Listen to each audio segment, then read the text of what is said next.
Okay, welcome back.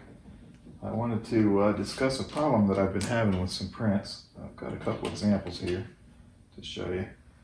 Let me bring them over by the camera so we can see them. What happened is, let's see. Oh, let me get in front of the camera if I can. Try it on this side. There we go. If you take a look at the top here, you see there's a big glob of plastic all over the top of that. This printed like this. There was some support material here on the bottom, and it printed vertically like that. And when I tried to do the top, boy, it really messed it up. It's kind of hard to tell what was going on because it was hard to tell what was happening first. And then here's another example that happened a little bit later. Here it printed 2 layers, and as it started to print the 3rd layer, somehow I'd come up, I'd hear it making this noise, and you can see, maybe you can see it here. There's some pieces sticking up, and you can hear it scratching the top of the fan shroud, or the bottom of the fan shroud. And then you'd notice that after I look at it, that there's a big glob of plastic on the nozzle, and it's just, dragging it across and pulling up the material. And I didn't know what it was, but I began to suspect the material, and I pulled the yellow out. I didn't want this piece in yellow that I was trying to make. It looks like this. This is the piece I was trying to make. Black is okay, but I wasn't looking for yellow. I was almost out of black, so I was trying gray. Gray would have been okay. I put the yellow in, it printed great. It prints great in yellow. I'm printing them for my niece. A little end cap for a thing she has. Here, this one came out. You can see how awful it is on the top. This was brand new filament I bought, but it showed up on a rainy day.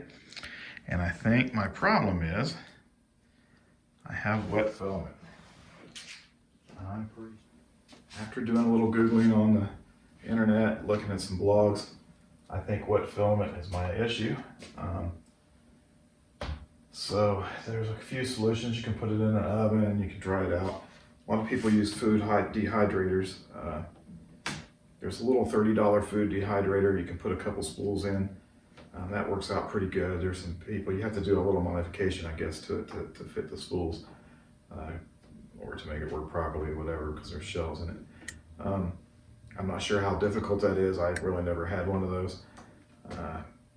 And then there's some people that have modified them and they sell them already pre-modified for $100. I thought that was kind of, a $70 margin for having it pre-modified. Then I saw this guy, and I saw some people on YouTube, including a 3D printing nerd, use this one. And if it's good enough for him, it's going to be good enough for me. This is pretty nice because this one you don't really have to modify. You just open it up and the shells right there a little bit, but then you just pull these shells out and you can put all kinds of filament in there, and that's what he does. And he says it works great. So I wanted to look up the temperatures to use. They say to use the temperature that's close to, but just underneath the glass transition layer, because that's where it starts to soften. I looked up the glass transition layers, which is basically the bed temperature for your plastic. And here they are. I got 85 for PETG, but I noticed that a lot of people on our blogging are using 65. See, in this case for 2 hours. This guy had posted a little table on his blog, and then he didn't know where it came from, so I'm not going to credit it to anybody because we don't know where it came from. But this is probably what I'm going to use. It's fairly conservative, 65 compared to 85, 45 to 60, and so forth for the PETG and the PLA. I'm going to dry my filament out. I'm going to put several spools in at a time. I'm going to put some desiccant packs. I've got some new desiccant packs that I just purchased. I will throw the ones that I have in here to recharge them as I go. I've got 3 of my plastic Ziploc containers that I've been using. And I had tried to compact it down into 2. I'm not going to do that. I'm going to pull the 3rd one out and make sure it all fits in there really good and see if my problem goes away. I had this rainbow filament. I bought this fairly recently. I like this rainbow filament. I would show you something I printed with it, but I gave everything away. But the first thing I printed with it, one of the first things I printed with it, was a bowl that I printed in vase mode. Not sure if I printed anything else with it. before I printed this little helicopter kind of thing that was given to my sister-in-law for a cat toy.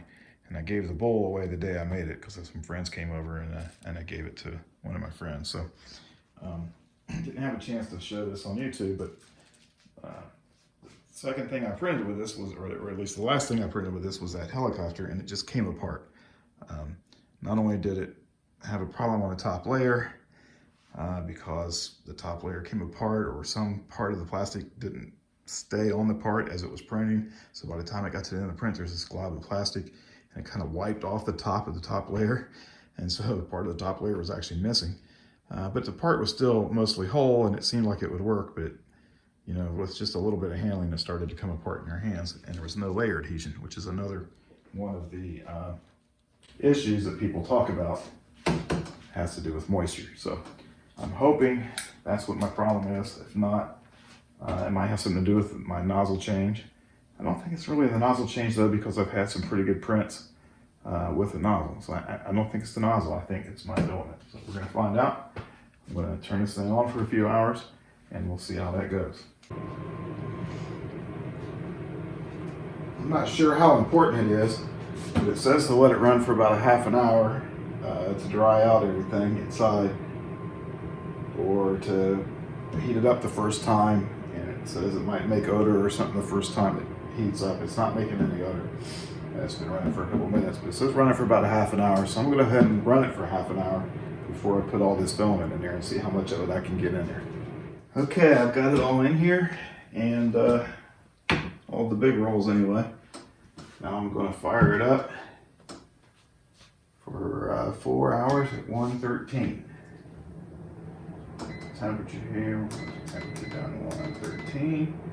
Set the timer down to 4 hours. Good enough. Alright, 4 hours at 113, and we'll put this in a nice dry box. How do I know the box will be dry? I'm going to put some of these in one of these and let it sit while this is running, so I know I've got a dry box to put these in. That's how I'm going to know.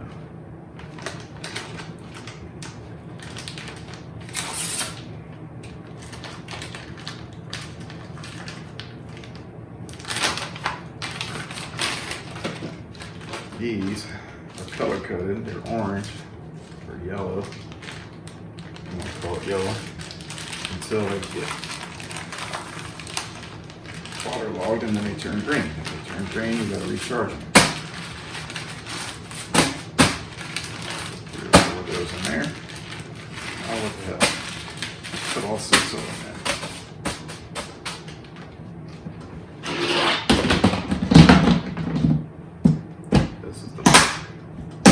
Ziploc box that seals tight, but if you put it too close to the top, it can bow a little bit. I think that might have been what I did, not paying too much attention. So we'll pay more attention for now on.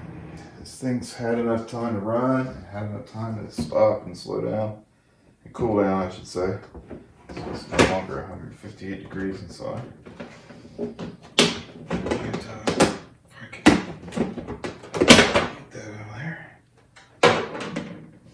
All right.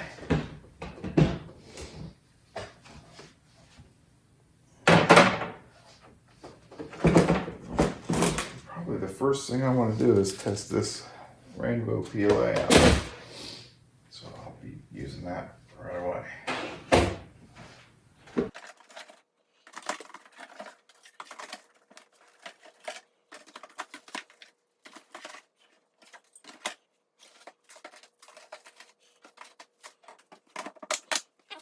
See if this works now. Okay, PETG, according to our internet blogger, is a higher temperature at 149 degrees, but it's less time at 2 hours. We got this running, and at the same time over here on the printer, we've got a print running. Let's hope it works out this time. We'll find out.